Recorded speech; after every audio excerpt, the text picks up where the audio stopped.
6 de agosto, día de la transfiguración del Señor. Lectura del Santo Evangelio según San Mateo. En aquel tiempo Jesús tomó consigo a Pedro, a Santiago y a su hermano Juan, y subió con ellos aparte a un monte alto. Se transfiguró delante de ellos, y su rostro resplandecía como el sol, y sus vestidos se volvieron blancos como la luz. De repente se les aparecieron Moisés y Elías conversando con él. Pedro entonces tomó la palabra y dijo a Jesús: Señor, qué bueno es que estemos aquí. Si quieres haré 3 tiendas, una para ti, otra para Moisés y otra para Elías. Todavía estaba hablando cuando una nube luminosa los cubrió con su sombra, y una voz desde la nube decía: Este es mi Hijo, el amado, en quien me complazco, escuchadlo. Al oírlo, los discípulos cayeron de bruces, llenos de espanto. Jesús se acercó y tocándolos les dijo: Levantaos, no temáis. Al alzar los ojos no vieron a nadie más que a Jesús solo. Cuando bajaban del monte, Jesús les mandó: No contéis a nadie la visión hasta que el Hijo del Hombre resucite de entre los muertos. Palabra del Señor. Jesús sabe que está próximo al final de su itinerario por la tierra y que pronto será su pasión y muerte. Y desea fortificar la fe de estos discípulos, mostrarles quién es Él. Cierto que ellos saben que es el Mesías esperado, que Dios está con Él, pero necesitan más. Y para eso escoge a los más íntimos, los mismos que fueron testigos de la resurrección de la niña, la hija del jefe de la sinagoga. Serán también los mismos que estarán con él en el huerto de los olivos: Pedro, Juan y Santiago. Y los lleva a la alta montaña, al Tabor, al Hermón, no lo sabemos. Habla de una alta montaña, pero no la especifica. Y lo hace para mostrarles la profunda, divina realidad oculta.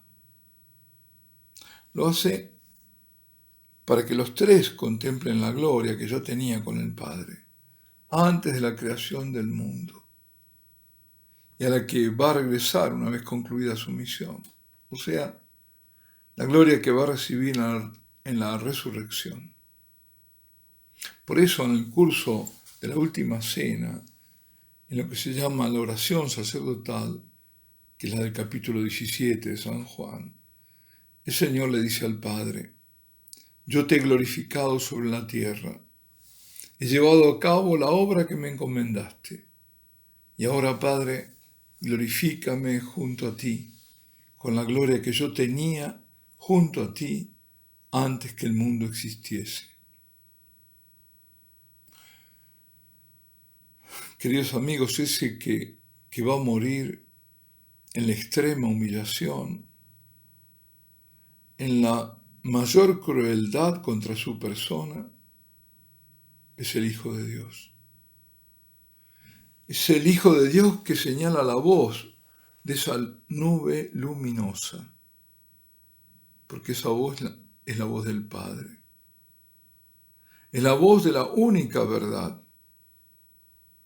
Jesús les devela el esplendor de su divinidad oculta en su humanidad a estos 3 discípulos.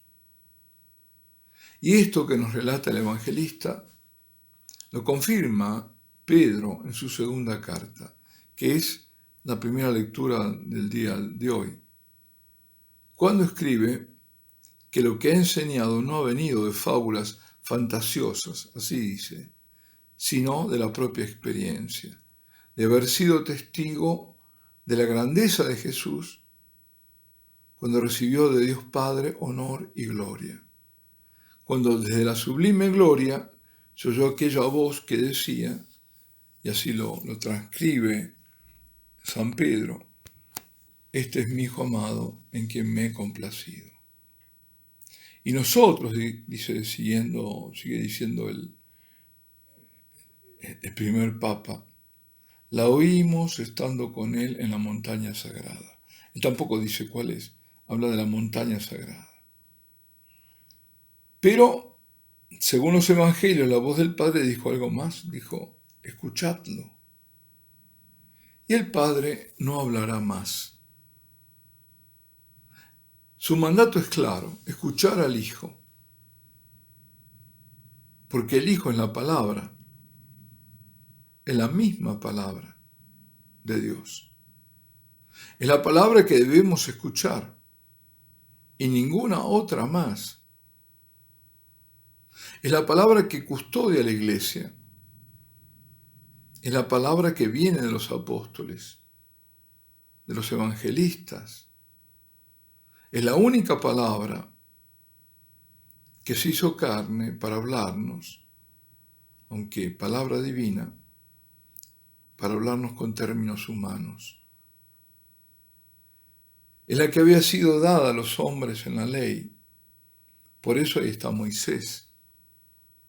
Y por medio de los profetas, por eso está Elías. La palabra que empezó a develarse a partir de Abraham y que la revela Jesús, el Hijo, y la revela en plenitud en su persona. Porque quien ha visto al Hijo, ha visto al Padre. Y quien ha oído al Hijo, ha oído al Padre. Por eso el Padre manda escuchar al Hijo. Una palabra habló el Padre que fue su Hijo, y ésta habla siempre en eterno silencio, y en silencio ha de ser oída del alma. Esto es de San Juan de la Cruz, de los dichos de luz y amor. Una palabra habló el Padre, que fue su Hijo, y ésta habla siempre en eterno silencio, y en silencio ha de ser oída por el alma. Escuchar al Señor es primero hacer silencio. Silencio del mundo exterior y también, que es lo más difícil, del mundo interior. Contemplar en silencio a Jesucristo en el Santísimo Sacramento es escuchar a la palabra. Es develar el misterio de su presencia. Es descubrir al Señor oculto, al Hijo de Dios, que es hombre y que es Dios. Y también es obedecer al Padre y complacerlo. Es dejarse transfigurar por Él. Por cada hora de adoración silenciosa, el alma resplandecerá más luminosa, más gloriosa en el cielo. Y esto no lo digo yo, sino que lo decía la Santa de Calcuta. Es ascender la alta montaña. Esa alta montaña, generalmente identificada así como el Monte Tabor, es, junto con el Jordán y el Calvario, uno de los 3 lugares bíblicos donde se revela la filiación divina, es decir, que ese Jesús de Nazaret es el Hijo de Dios. La revelación en el Jordán con palabras idénticas, excepto el mandato de escucharlo. Esta viene al comienzo de la vida pública. La de la transfiguración, que es la de este Evangelio, está en el culmen. Y en la cruz, de nuevo, será ese reconocimiento que es el Hijo de Dios cuando llega al fin de su itinerario y de su misión. En el bautismo en el Jordán, por primera vez, el Padre proclama la filiación divina de Jesús, sin otro testigo más que el Hijo, según San Mateo. He aquí mi Hijo muy amado en quien he puesto mi favor, mi complacencia. Al final del Evangelio, como un grito de corazón, emerge la confesión de los labios del centurión cuando ve morir a Jesús. Este verdaderamente era el Hijo de Dios.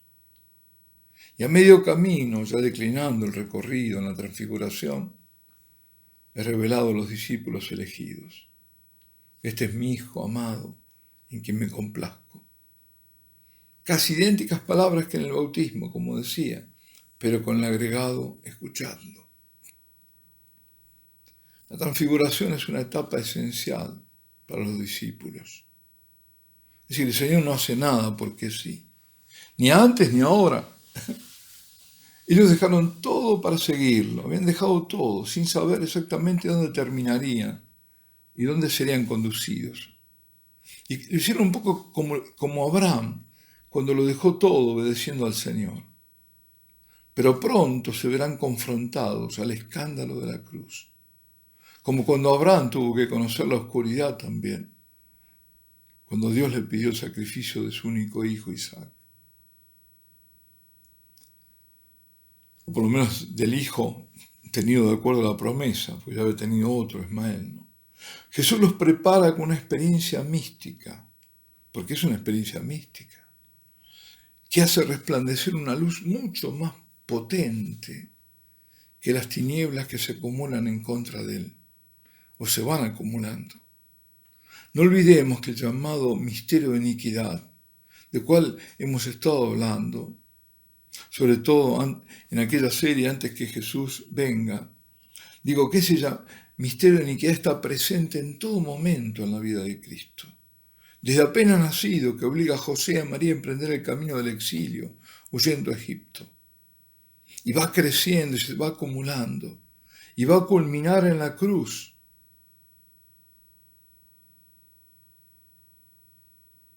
En cuanto a la vida terrena de nuestro Señor, ahí culmina.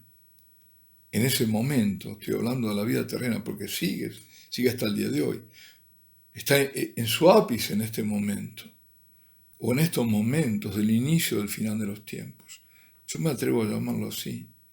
Es el inicio del final de los tiempos. En el prefacio de la misa de hoy, es decir, la misa de la transfiguración, se dice: porque Cristo nuestro Señor manifestó su gloria a unos testigos predilectos y les dio a conocer en su cuerpo, en todo semejante al nuestro, el resplandor de su divinidad. De esta forma, ante la proximidad de la pasión, fortaleció la fe de los apóstoles para que sobrellevasen el escándalo de la cruz. Lo que venimos diciendo. Y así se nos presenta a nosotros, su iglesia, y a cada uno en particular ante las cruces que padecemos, que padecimos o que vendrán.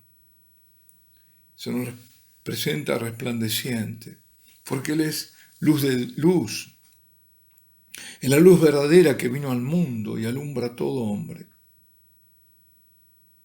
Estamos en tiempos de gran confusión, es inútil que lo diga, ¿no? Todo lo experimentamos. Y ante la confusión, ante las incertidumbres, ante las dudas, quizás necesitemos más que el Señor nos ilumine, necesitemos nosotros dejarnos iluminar por Él. ¿Qué quiero decir con esto? No ofrecerle resistencias, confiar en su amor a pesar de todo, abandonar el escepticismo, el espíritu de derrota humana. Porque la derrota humana sí es cierta, claro que es cierta, ¿cómo no va a ser cierta? Pero nosotros estamos por la victoria de nuestro Señor, que la hacemos nuestra, pero es Él el que vence en nosotros, y por la que debemos cooperar en unión a nuestra Madre del Cielo, que a eso nos está llamando en este tiempo, en el que además el Señor la exalta a su Madre, para que ella conduzca esta lucha. Necesitamos, eso sí, esto lo pedimos, tener la experiencia gloriosa de Dios en nuestras vidas.